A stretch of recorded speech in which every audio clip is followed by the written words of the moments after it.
गुरुजी जब चले संसार छोड़ करके तो गुरुजी से क्या कहा था बिदरी ने, गुरुजी कहाँ जा रहे हो?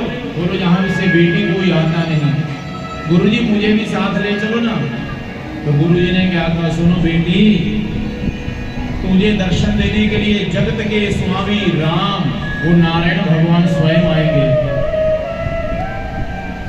मैंने जीते जी उनके दर्शन तो नहीं किए, परंतु तुझे जीते जी दर्शन हो जाएंगे। उस बिल्ली ने कितने हजार वर्ष तक तप किया? 10,000 वर्ष तक तप किया। एक दिन नहीं, 2 दिन नहीं, 10,000। बुढ़ी हो गई थी बिल्ली, झुर्रियां पड़ गई थी चेहरे के ऊपर, और माताओं हाथ कांप रहे थे। मन में क्या सोचा, गुरुजी ने कहा है भगवान आएंगे, गुरुजी ने कहा है भगवान आएंगे। फिर उठती है, हाथ कांप रहे हैं, झाड़ू लगाती है, पुष्प लाती है, गुरुजी ने कहा है भगवान आएंगे। गुरु के वचनों को सत्य माना, और एक दिन राम जी आए। बिल्ली रास्ता साफ करती है तो भी किसका नाम लेती है? राम का नाम लेती है। बेर तोड़ती है तो भी नाम किसका लेती है? राम का लेती है। और आप भी झाड़ू लगाओ, कपड़े धो, रोटी बनाओ, किसका नाम लो? राम का नाम लो, कृष्ण नाम लो, गोविंद नाम लो। बिल्ली रास्ता भी साफ करी तो भी राम का नाम ले रही है। कितना नाम जाप किया, अपने गुरु के वचनों को माना तब राम मिले। और हम तो अपने गुरु के वचनों को मानते नहीं। कई लोग, आपकी बात नहीं कर रहा हूं मैं, उनकी बात करता हूं जो अपने गुरु के वचनों को नहीं मानते। और पहले गुरु कौन है? पहली गुरु हमारी माँ है। और यदि माँ के वचनों को नहीं माना तो कहां मिलेंगे भगवान? अपने पिता के वचनों को नहीं माना तो कहां मिलेंगे भगवान? मातृदेवो भव, पितृदेवो भव, आचार्य देवो भव। गुरु के वचनों को मानो, परमात्मा स्वयं मिलेंगे। प्रेम से कहो जय श्री कृष्ण। तो श्री परीक्षित जी महाराज सुखदेव जी से कहते हैं कि हे गुरुदेव, भगवान ने यहाँ बिदुर जी के यहाँ जाकर के जो केले के छिलके का भोग कैसे लगाया, ये प्रसंग हमें विस्तार पूर्वक सुनाइए। तब श्री सुखदेव जी महाराज राजा परीक्षित जी से कहते हैं, राजन सुनो, जब पांडवों को वनवास हुआ और 1 वर्ष के लिए अज्ञात वर्ष भी हुआ था, उस समय के ये कथा है कि पांडवों को जलाने के लिए षड्यंत्र रचा। दुर्योधन ने क्या षड्यंत्र रचा कि एक लक्ष्य ग्रह बना करके, लाख का घर बना करके जलाने का षड्यंत्र रचा। परंतु जब महामंत्री जो थे कौरवों के विदुर जी, उनको पता चला कि जहां जलाने का षड्यंत्र रच रहा दुर्योधन मूर्ख कहीं का, तो विदुर जी महाराज एक दिन धृतराष्ट्र जी के पास गए, जाकर के प्रणाम किया। महाराज प्रणाम, मैं एक नागरिक होने के नाते आपसे प्रार्थना करना चाहता हूँ। महामंत्री होने के नाते नहीं, एक नागरिक होने के नाते। महाराज भगवान ने सबको 2-2 नेत्र दिए, परंतु आपके तो जन्म से ही नहीं नेत्र, परंतु जिनके जन्म से नेत्र नहीं होते, भगवान उनको एक दिव्य चक्षु देते हैं, अंतरात्मा के चक्षु। परंतु उन नेत्रों को भी आपके पुत्र रूपी जो मोह पड़ गया पुत्र के साथ, दुर्योधन के साथ, उस दुर्योधन ने उन नेत्रों को तोड़ दिया है। आपको अपने पुत्र के अंदर से दोष दिखाई नहीं दे रहे, क्योंकि आपको अपने पुत्र से बहुत मोह पड़ गया है। और इतना मोह हो गया है कि मोह रूपी उस शस्त्र ने आपके नेत्रों को तोड़ दिया। महाराज क्षमा करें, यदि एक नगर में एक आदमी ने या एक परिवार ने आत्म फैला रखा ना, आतंक, उसे एक परिवार को नगर से अलग कर देना चाहिए। आपके राज्य में आपका जो ज्येष्ठ पुत्र है दुर्योधन, उसने आतंक फैला रखा है, बड़ा दुष्ट है वो, उसे नगर से निकाल दीजिए, नहीं तो वो दिन दूर नहीं है जब वो पूरे राज्य का ही सर्वविनाश कर देगा। जैसे ये बात कही ना विदुर जी ने, तो दुर्योधन पीछे खड़ा होकर के सुन रहा था। दुर्योधन ने तुरंत दरवाजा खोला, गया हे दासी के पुत्र, मेरी कृपा से तुझे महामंत्री पद मिला और मेरे प्रति मेरे पिता को उल्टी सीधी बातें कह रहे हो। मेरे प्रति और मेरी कृपा से तुझे महामंत्री पद मिला था, अरे मुझे कह रहे हो मेरे पिता से किसको निकाल दो राज्य से, जा तुझे मैं निकालता हूं अपने राज्य से, निकल जा मेरे राज्य से।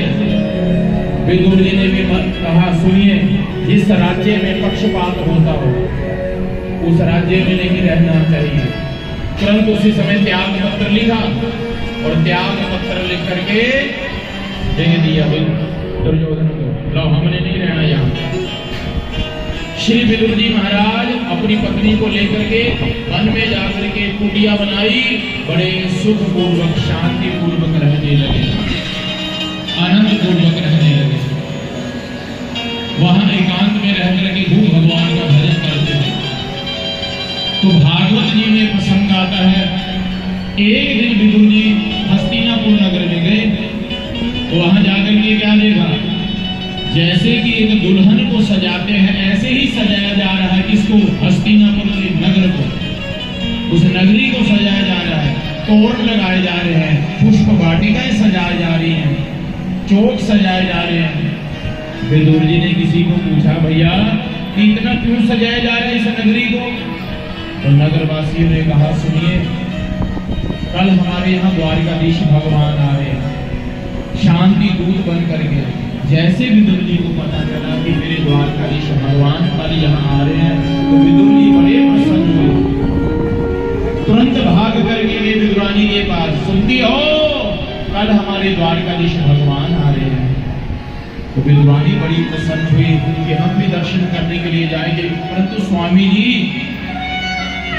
आपका महामंत्री पद तो है नहीं, दर्शन कैसे करेंगे? बोलो महामंत्री पद नहीं है तो क्या करें? अरे जहां भीड़ इकट्ठी होगी उस भीड़ में हम भी खड़े हो जाएंगे। अरे भगवान तो ऊंचे रथ के ऊपर होंगे और कदाचित ये भगवान की दृष्टि हमारे इस पापी शरीर के ऊपर पड़ गई तो हमारा जन्म लेना सफल हो जाएगा।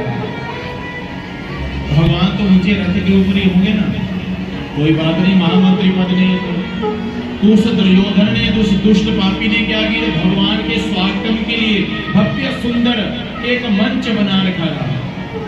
उस मंच के ऊपर एक सोने का सिंहासन, एक चांदी का सिंहासन, एक हीरे मोतियों से जड़ित सिंहासन था। भव्य सुंदर स्वागतम। भगवान जैसे आए द्वारकाधीश, सब लोगों ने जय जयकार के पुष्पों की वर्षा की, द्वारकाधीश की, द्वारकाधीश की जय हो, पुष्पों की वर्षा हुई। परंतु भगवान अपने ऊपर गिरते हुए पुष्पों को नहीं देख रहे। भगवान देख रही से भीड़ में मेरा भक्त कहाँ खड़ा है। जैसे दृष्टि घुमाते घुमाते गई कि वो सबसे पीछे मेरा भक्त खड़ा है, नेत्रों से नेत्र मिले। विदुर जी ने प्रणाम किया, भगवान ने आशीर्वाद दिया। विदुर जी बड़े प्रसन्न हुए, विदुरानी से कहने लगे, सुनती हो विदुरानी, देख इस पापी शरीर के ऊपर भगवान की दिव्य दृष्टि पड़ गई, मेरा जन्म लेना सफल हो गया। सुनो, इस पापी शरीर के ऊपर भगवान की दृष्टि पड़ गई। विदुरानी कहती है, सुनिए जी, मुझे पापी के ऊपर की भगवान की दृष्टि पड़ गई। अरे वो धन्य है प्राणी, वो धन्य है जीव जिसके ऊपर परमात्मा की क्या पड़ जाए, दृष्टि पड़ जाए। और जैसे दृष्टि पड़ती है, दृष्टि पड़ते ही समस्त पाप जल करके भस्म हो जाए। प्रेम से कहो जय श्री कृष्ण। तो श्री मेरे प्रभु द्वारकाधीश जैसे आए, स्वयं आगे जाकर के कंस दुर्योधन ने उनका स्वागत किया। आइए द्वारकाधीश जी, आइए, आपका स्वागत है। आप ये सोने के सिंहासन के ऊपर विराजमान हो जाइए, आप ये चांदी के सिंहासन के ऊपर विराजमान हो जाइए। आप ये आइए प्रभु, आप ये हीरे जवाहरात मोतियों से जड़ित जो सिंहासन है उसके ऊपर विराजमान हो जाइए। भगवान कहते हैं, सुनिए दुर्योधन, हम यहाँ बैठने के लिए नहीं आए, हम यहाँ तो केवल प्रार्थना करने के लिए आए।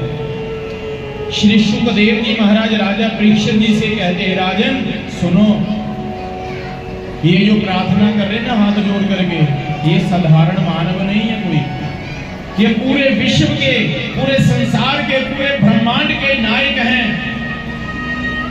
श्री कृष्ण भगवान परंतु उस दुष्ट के आगे हाथ जोड़ रहे हैं। क्या कह रहे भगवान? भगवान कह रहे दुर्योधन, ये महाभारत का युद्ध मत करो। हम शांति चाहते हैं, शांति। हाथ जोड़ करके प्रार्थना करते हैं, ये युद्ध मत करो। ये युद्ध शब्द केवल आपने पुस्तकों में पढ़ा होगा। ये युद्ध शब्द आपने केवल कहां पढ़ा होगा? पुस्तकों में, या फिर बचपन में दादी माँ कहानियां सुनाया करती होगी आपको कि उस राजा ने उस राजा के साथ युद्ध किया। परंतु जब युद्ध होगा उसका परिणाम क्या निकलता है ये आपको नहीं पता। युद्ध का परिणाम अच्छा नहीं निकलता।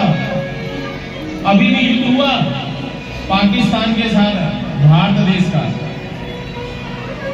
कितनी माताओं ने अपने पुत्र इस भारत माता की रक्षा के लिए शहीद किए महाराज। कितने बहनों ने अपने भाई खो दिए, कितने पुत्र ने अपने पिता को खो दिया। परिणाम अच्छा नहीं निकलता। चाहे कोई भी युद्ध लो, चाहे घर का युद्ध है, चाहे बाहर का युद्ध। अब कई लोग कह रहे थे कि अब युद्ध होने देना था, एक बार आर पार का युद्ध हो जाना चाहिए था। पाकिस्तान का नामो निशान मिटा देंगे, भारत के नक्शे से, इस भूमि के, विश्व के नक्शे से पाकिस्तान का नामो निशान मिटा दे। परंतु एक बात बताओ, पाकिस्तान का नामो निशान नहीं मिटा सकते। वहां की जो बच्चे हैं, जो उनको कौन सी शिक्षा दे रहे स्कूल में, छोटे छोटे बच्चों के पास क्या है? पिस्टल है, बंदूकें हैं। कौन सी शिक्षा दे रहे हैं वहां की सरकार है? और हमारे बच्चों के पास क्या है? किताबें हैं, मोबाइल है। पाकिस्तान को एक ही अकल दे सकते हैं क्या कि ज्यादा थोड़ा जो ऊपर उठे ना, 2-4 जाएगा ना, चपेड़ा मार दे और चुप करके बैठे रहना। फिर जहां देखा ऊपर उठे 2-4 फिर मसैला सिट दो। जो हम सिटिए ना वो आराम नाल बैठे रहना थोड़े साल ही नहीं। फिर जीता जिते उठे थोड़ा 2-4 फिर सिटो दियो। मतलब दिखा भी ये हूँ बिगड़ लगा, 2-4 चपेड़ा सिटो जाएगी नरोइया फिर चुप करके बैठ जा। बोलो भी इन्होंने बिल्कुल ही खत्म कर देना। ये बीमारी बड़ी लंबी है, इसका इलाज कर दे बड़ा टाइम लगना। प्रेम से कहो जय श्री कृष्ण। परंतु उहदे दुश्मन से असीं बची जाएंगे, पर जेडे घरी बैठे दुश्मन साडे उन्होंने किहां बचना सी? वो तो पता है कि पाकिस्तान साडा दुश्मन है। जेडे घरी बैठे रुकी चुकी के साडे इत्थे दी गुप्तचर, जेडे साडे इत्थे दी जो भी है वो जाएगा उन्होंने विदेश में दे रहे हो, कभी उन्होंने दे रहे यहाँ के। प्रेम से कहो जय श्री कृष्ण। ये विषय नहीं है भागवत जी का, परंतु भगवान आ रहे हैं, हाथ जोड़ रहे हैं दुर्योधन के आगे। क्या कह रहे दुर्योधन से कि महाभारत का युद्ध मत करो, परिणाम अच्छा नहीं निकलेगा। हम शांति चाहते हैं। देखो दुर्योधन, ये पांडव आपके क्या लगते हैं? बताओ क्या लगते हैं? तो दुर्योधन ने कहा मेरे चाचा के पुत्र हैं। कितने हैं? 5। बोलो वैसे तो आधा भाग चाहिए राज्य का इनको, आधा भाग नहीं दे सकते तो कम से कम इनको रहने के लिए कितने गांव दे दो? 5 गांव दे दो। परंतु ये महाभारत का युद्ध मत करो। जब ये प्रस्ताव रखा 5 गांव वाला, तो दुर्योधन ने क्या कहा? सुश्रे अग्रे दास्यामि बिना युद्ध केशवा। अरे ओ केशव, बिना युद्ध किए हुए मैं सुई की नोक की बराबर की भूमि नहीं दूंगा। और कह रहा हूं मैं 5 गांव दे दूं। उसी समय धृतराष्ट्र ने आकर के कहा, मूर्ख, मेरे लाड प्यार ने मुझे बिगाड़ के रख दिया है। ये शांति दूत बनकर के आए हैं, शांति चाहते हैं, और आप कह रहे हैं ऐसा व्यवहार करना चाहिए क्या? ये हाथ जोड़ करके शांति चाहते हैं और आप ऐसा व्यवहार कर रहे हैं। चलो क्षमा मांगो। दुर्योधन ने क्षमा नहीं मांगी। दुर्योधन ने उल्टा क्या कहा? ये द्वारकाधीश जी बंटवारे की बातें छोड़िए, 56 भोग बना रखा माता जी ने, चलो भोजन कर लीजिए, भोजन का समय हो चुका है। भगवान ने कहा सुनिए दुर्योधन, भोजन करने की भी कुछ अवस्थाएं होती हैं। पहली अवस्था जिसको आप भोजन करवाना चाहते हो उसके पेट में बहुत जोर से भूख होनी चाहिए। और दूसरी अवस्था, भावना अच्छी होनी चाहिए भोजन करवाने वाले की। सुनो दुर्योधन, तेरी अच्छी भावना नहीं है और मेरे पेट में भूख नहीं है।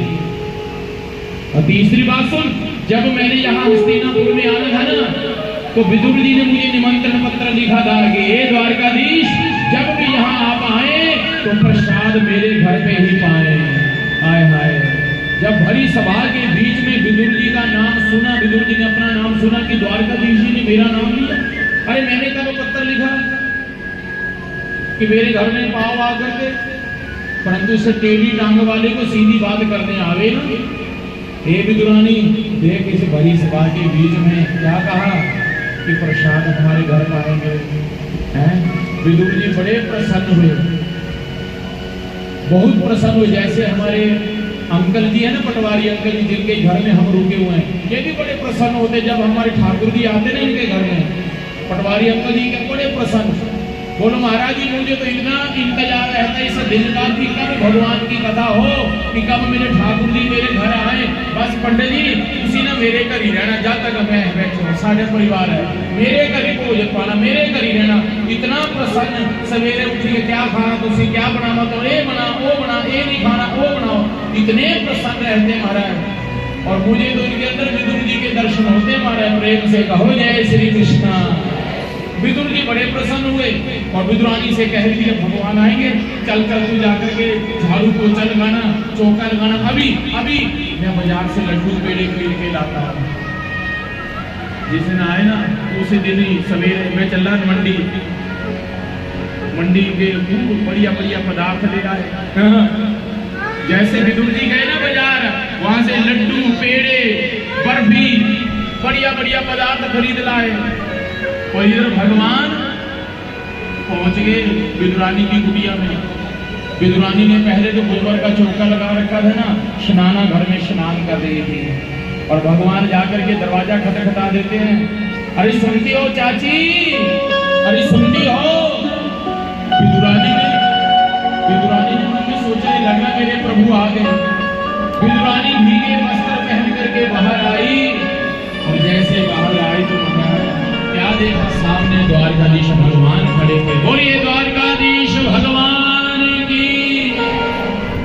सामने द्वारकाधीश भगवान खड़े महाराज। भगवान ने कहा चाची भीतर नहीं ले जाओगी क्या कक्ष में? तो विदुरानी मन में सोचने लगी मेरे पास क्या है, कहां बिठाऊंगी भगवान को? ना मेरे पास सोने का सिंहासन, ना चांदी का सिंहासन। वहां तो दुर्योधन ने हीरे जवाहरात मोतियों से जड़ित सिंहासन रखा हुआ था, परंतु मैं कहां बिठाऊंगी अपने भगवान को? संकोच करने लगी मन में। फिर मन में क्या सोचा, अरे क्यों ना वो कुशा का आसन जो है उसी कुशा के आसन के ऊपर बिठाऊंगी। तुरंत गई भाग करके कुशा का आसन ले आई। बोला आइए प्रभु आप इस आसन के ऊपर विराजमान हो जाइए। भगवान ने ये नहीं देखा कि कुशा का आसन सीधा है या उल्टा है। भगवान तुरंत ऊपर बैठ गए और बैठते क्या कहने लगे, चाची बहुत जोर से भूख लगी, कुछ दो ना खाने के लिए। तो विदुरानी ने क्या कहा, हाँ हाँ तू ना तू मैं आपको खाने के लिए। अभी आए भी नहीं बाजार से, अभी आए भी नहीं वो बाजार से। और ये वहां कह रहे थे मेरे पेट में भूख नहीं है। वहां 56 भोग त्याग दिए और जहां आए हुए 1 मिनट नहीं हुआ मांगना शुरू कर दिया, चाची दो ना बहुत जोर से भूख लगी है। हाँ हाँ अभी लाई प्रभु। गई बगीचे में से केले के फल लाई तोड़ करके, कदली दल। मन में सोचने लगी मेरे पास तो चांदी की थाली भी नहीं है, अरे ना सोने की थाली, किसी थाली में भोग लगाऊं ठाकुर जी को। ओहो केले का पत्ता ही ले आए तोड़ करके। केले के पत्ते को सीधा रखा या उल्टा ये उसको भी पता नहीं। छिलका उतारा केले के फल का और छिलका रख दिया किसके ऊपर, पत्ते के ऊपर। फल दूर फेंक रही है और भगवान भी क्या करने लगे, उसी छिलके को उठा करके खाने लगे। एक छिलका खाया, दूसरा छिलका खाया, तीसरा छिलका खाया और खाते खाते क्या कह रहे हैं, चाची ये तो बहुत स्वादिष्ट है।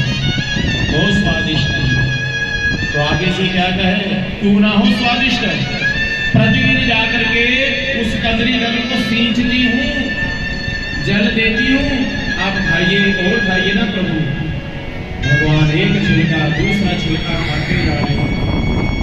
कितने भी विदुर जी बाजार से लड्डू पेड़े बर्फी बढ़िया बढ़िया फल लेकर के आए और आकर के क्या देखा, दरवाजा तो एकदम खुला हुआ है और भगवान नीचे बैठे हुए हैं। अरे वहां सिंहासन के ऊपर भगवान ही बैठे और यहाँ नीचे तुरंत आसन लगाया हुआ। विदुर जी गए, जा करके विदुरानी को पकड़ा, ऐसे हिला रहे, ओ विदुरानी, अरे विदुरानी क्या कर रही है, पागल हो गई हो क्या? भगवान के चरणों में गिर गए, कहा प्रभु मेरी पत्नी को क्षमा कर दीजिए, मुझे क्षमा कर दीजिए, हे नाथ। भगवान ने कहा कौन सा अपराध कर दिया आपने? जब आपकी पत्नी ने कौन सा अपराध कर दिया? कहा प्रभु ये छिलके तो रख रही है पत्ते के ऊपर और बीच वाला फल फेंक रही है दूर, और प्रभु आप भी छिलके का भोग लगा रहे हो। भगवान ने कहा कहाँ खा रहा हूँ छिलका, मैं तो फल खा रहा हूँ। बोलो प्रभु देखो तो सही अपने हाथ में। तो जैसे भगवान ने क्या देखा, आधा छिलका था हाथ में, आधा छिलका मुख में, भगवान ने वो भी छिलका खा लिया। विदुर जी ने लड्डू निकाला, एक लड्डू दिया खाने के लिए, लो प्रभु जी भोग लगाओ। भगवान ने थोड़ा सा लड्डू खाया, फिर रख दिया नीचे। विदुर जी ने चरण पकड़ लिए, कहा हे नाथ क्या ये स्वादिष्ट नहीं है क्या? भगवान कहते बड़ा स्वादिष्ट है, पर एक बात बताओ विदुर जी, हाँ बोलो जो आनंद वो छिलके खाने से आ रहा था ना, वो आनंद ये लड्डू खाने से नहीं आया, ये पेड़े खाने से नहीं आया। क्यों भगवान कहते हैं कि भावना का भूखा हूं मैं, कि भावना का भूखा हूं मैं, भाविक सारे हैं जो भाव से मुझे पुकारे, उसका इस भव सागर से बेड़ा पार है। कि निर्मल मन जन सो मोहि पावा, मोहे कपट छल शिथिल। निर्मल मन जिनका है वो मुझे भा जाता है, और जिनके मन में कपट है, ईर्ष्या है, वो मुझे नहीं भाता। दुर्योधन के मेवे त्यागे कि साग विदुर घरे। हाँ दुर्योधन के मेवे त्याग दिए, 56 भोग त्याग दिया। दुर्योधन ने जो सोने का सिंहासन बनाया उसके ऊपर भी विराजमान नहीं हुई। क्यों? क्योंकि दुर्योधन के अंदर का अहंकार, अभिमान, और जिनके मन में अहंकार है, अभिमान है, भगवान नहीं जाते उनके। और जिनका मन निर्मल है, जिनका मन साफ है, भगवान चले जाते हैं।